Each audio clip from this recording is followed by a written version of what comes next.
If I may, I actually have two questions, one for Jonathan and then one for both. There are lots of stories about Jonathan both on and off the court, and they're very, very entertaining. So this question is related to one of those circumstances where Jonathan was playing a very competent squash player, and he sort of ran around behind the squash player, put his racket down on the court, pulled the shorts down, picked up his racket, went and got this ball that was driven to reasonably good length. So the question was, do you remember who your opponent was in doing this, and how many times have you done it? I only do that to close friends. Otherwise, you'd be in a bit of trouble. But no, I was playing Kelly Patrick in an exhibition in Edmonton, and I saw that his family was there, and it was a good opportunity for me to embarrass him.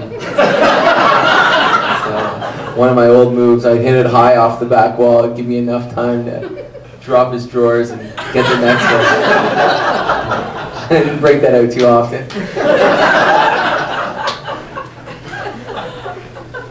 And the next question is more serious, but there are a whole bunch of people in this room, and I'm hoping that one of you will be able to figure out what sort of class of people these are. But when we acknowledge tournaments, and that sort of thing, we always recognize sponsors, the clubs, the professionals, the volunteers, and without fail, one category of person is always forgotten. Who would that be? I never thought my mom. I always thought you already got one. The referees. You thank him then, Debbie.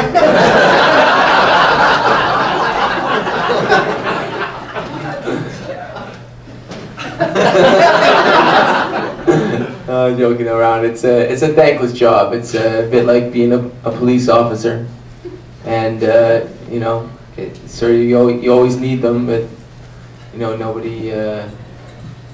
It's a thankless job. I'm not going to start now because I said it's a thankless job, but it's a tough thing, and there's a lot of gray area, and yeah, but I see it as clear as day.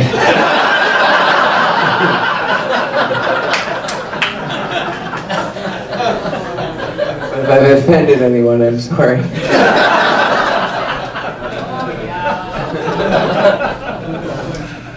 I have a child now.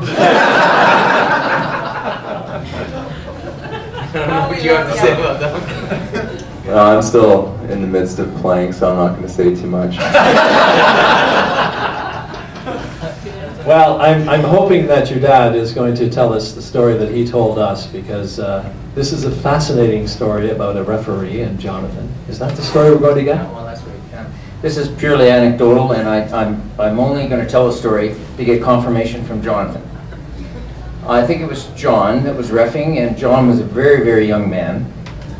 And it may have been a Jesters tournament or a Juniors tournament, and one of the calls was, John was playing this fellow, and one of the calls was no let against Jonathan.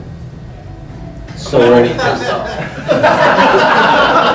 so for the rest of the match, every time it was John's turn to hit the ball, he ran around the opponent who was postured at the tee, and then went to retrieve the ball. And then looked back at the referee and said, "Did I get that one?" Is that true, John? Yeah, that's probably one of the many asinine things I did as a kid, but I certainly felt that I could get all the balls, that's for sure. Never wanted to give in, but yeah, no, that's so it's true. I'd have to say that's true. That's true, yeah. Let me just ask one more question. Obviously being the best in the world, if you were to give advice to somebody who is 30 in the world, what is the difference between a guy who plays 20 to 40 and a guy that plays top 5 in the world? Well, there's got to, I mean, there's a lot of contributing factors. I mean, it just depends on who in particular we're speaking about.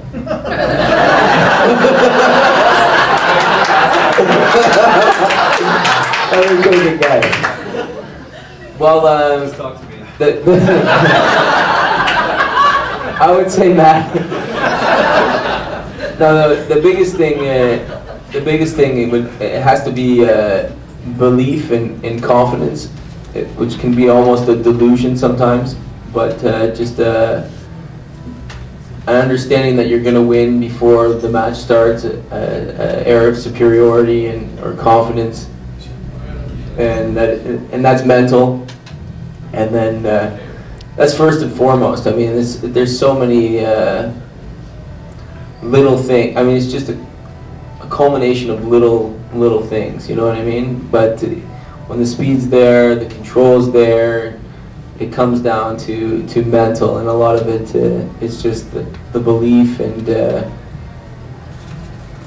I mean it depends in every circumstance, but that I would say confidence is the one thing. And you know, when you start to lose a few matches in a row, it's almost impossible to beat anybody.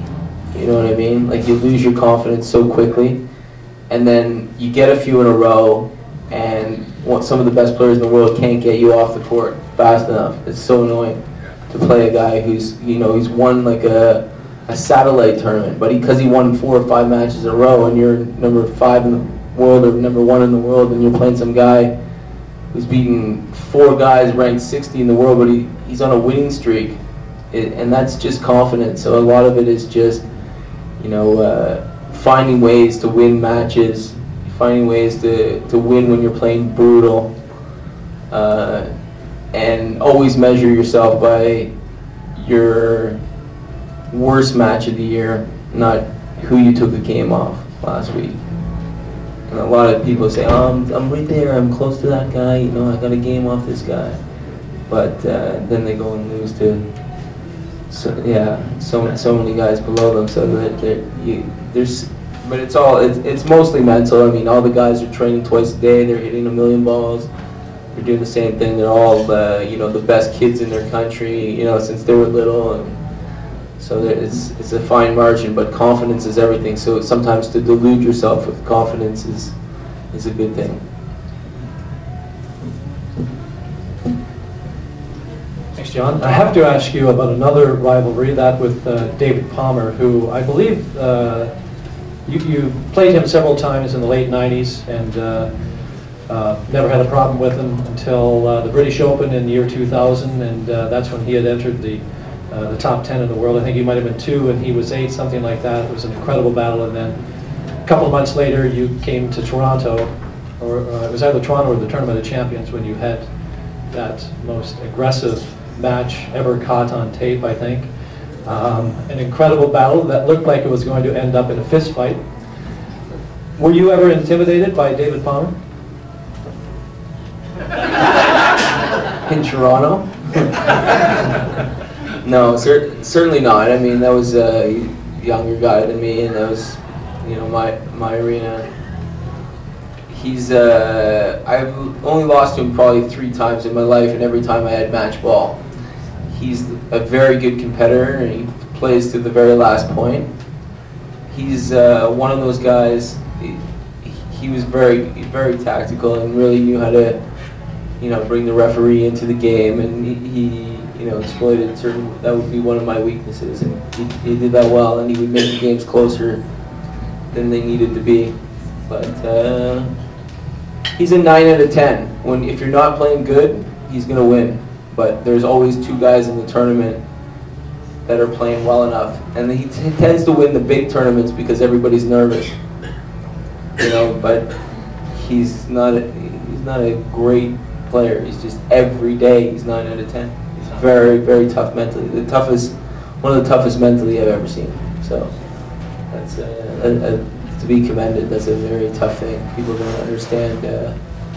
Yeah, that they don't equate that to talent. They think, oh, racket skills and speed, and that's talent. But that's a certain talent that he has that some other guys don't. So.